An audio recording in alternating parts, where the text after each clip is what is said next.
There's a saying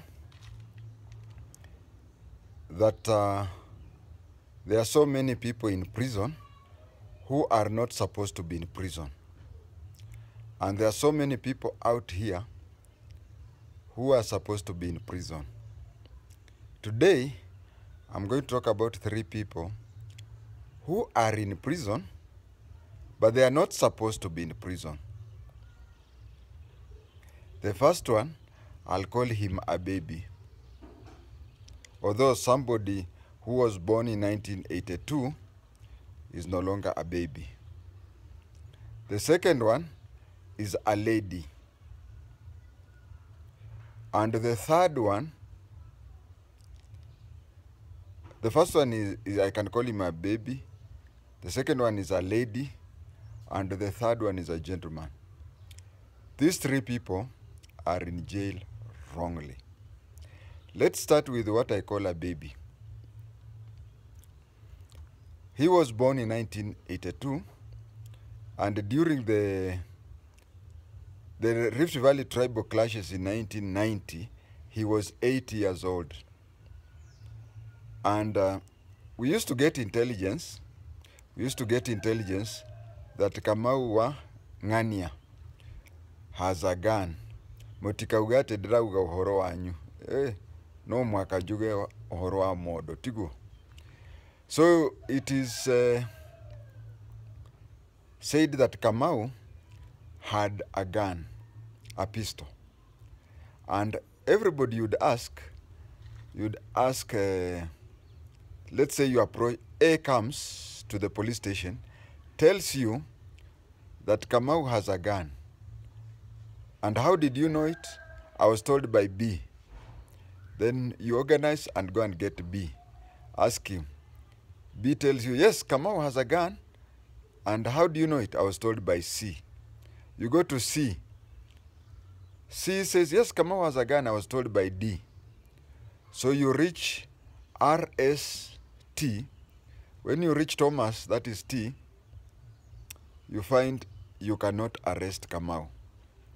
You'll reach Z, Zacchaeus, but you'll not, because everybody is saying I heard from somebody. And again, I want Kenyans to know this, or even maybe it is also out there. You go to a police station with intelligence. You tell them, now these are 2 things.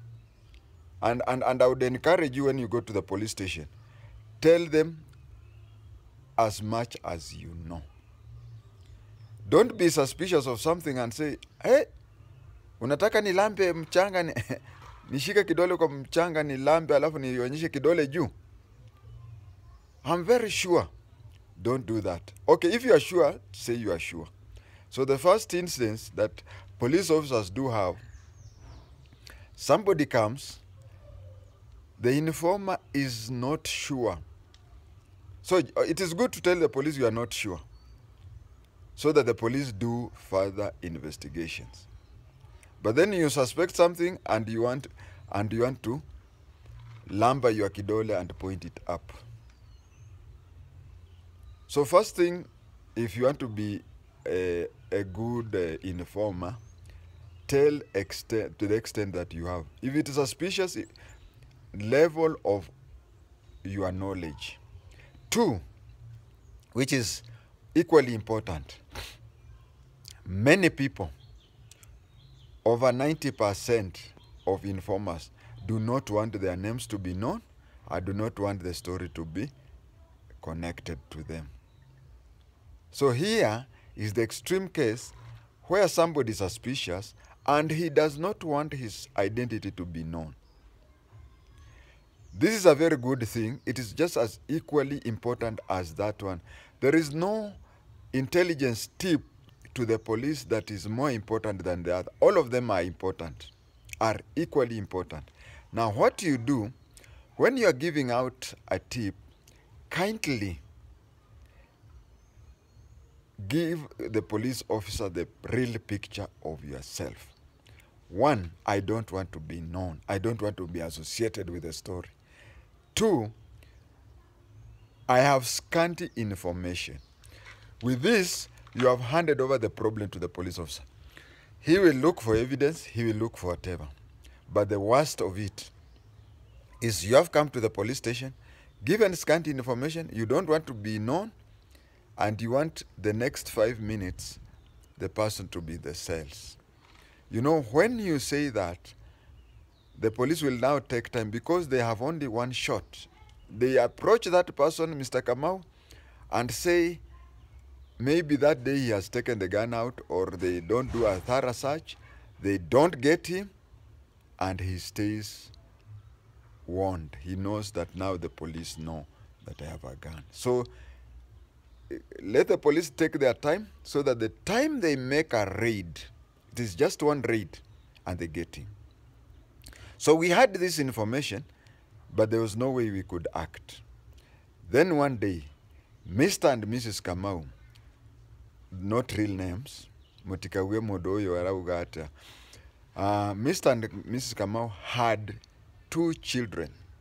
This young boy, who was 8 years, and a girl, 6 years.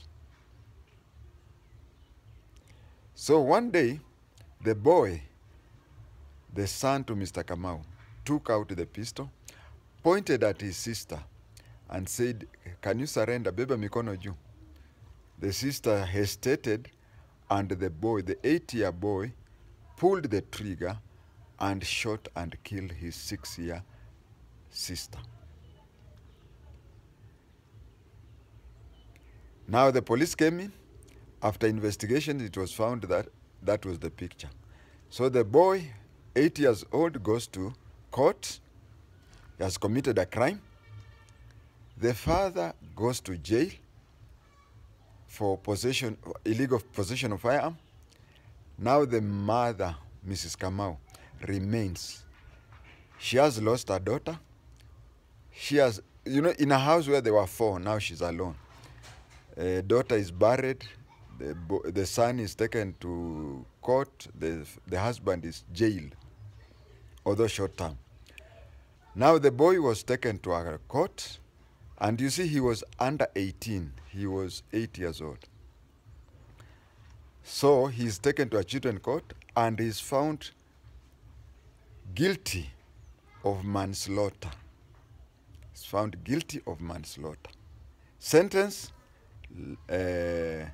imprisonment pending presidential pardon. The last time I checked, as I was passing through Eldoret police station, the boy was 20-something years, and he was not jailed in a proper jail. He was placed in Eldoret police cells. Imagine spending 20 years in Eldoret police station cells.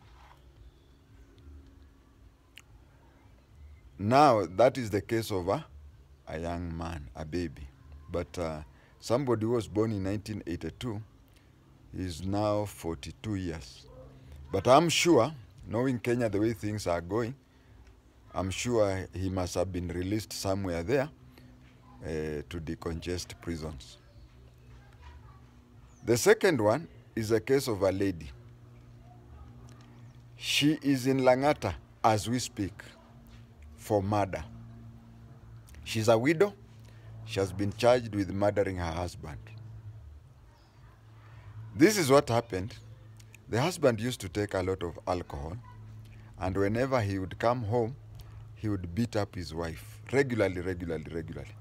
And the boy, they had a son who had a Simba out there. Every day he would hear the parents quarreling, the father beating up the mother. One day, he decided to go and storm into that bedroom. He hit his father on the wall several times. When he hit the father on the wall several times, the father collapsed and died. Women, I'm not a woman. Now, the police came, the man had died. So the police came, they wanted to know what happened. The woman saw that the son had a future ahead of her, and her days were, of course, for every parent, it is assumed that as a parent, you have lesser days to live than your children. So she went and told the police that the man usually comes and beats me up, and nothing does, and everybody knows that. So on that day, I decided to push him away. And he hit the wall and collapsed and died. So she was convicted of manslaughter, where she did not even touch him. That is how it is. She's to spend the rest of her life for something that her son did. Lastly, it's about a gentleman. There was, you know, there is Mama Mboga who wake up at 4 to go to the market, buy vegetables, and come and sell. There was Mama Mboga in Kawangware area who went to buy mboga, and she came back. She was attacked by crooks, beaten, raped, and her things stolen. When the things were stolen, she shouted and people came out. And those people, you know, money and anything, it's something that you find, you can run away, but carrying a kiondo full of vegetables is a bit of a challenge, because it's heavy, it will tie you down. So they left it, and a drunk who had been drinking the whole night came and took he just found on the ground vegetables in a kiondo, and thought that he had taken his things and carried the kiondo. The kiondo, of course, was known, it belonged to that mother. So as he was staggering going there, he made a mob going to the direction where thieves had gone. And they arrested him. Of course, the kiondo, everybody knew, belongs to the mom, and the fellow was there. He is in committee for life imprisonment for robbery with violence, rape, and so on. 3 life sentences. Those are the people who are in committee who are not supposed to be in committee.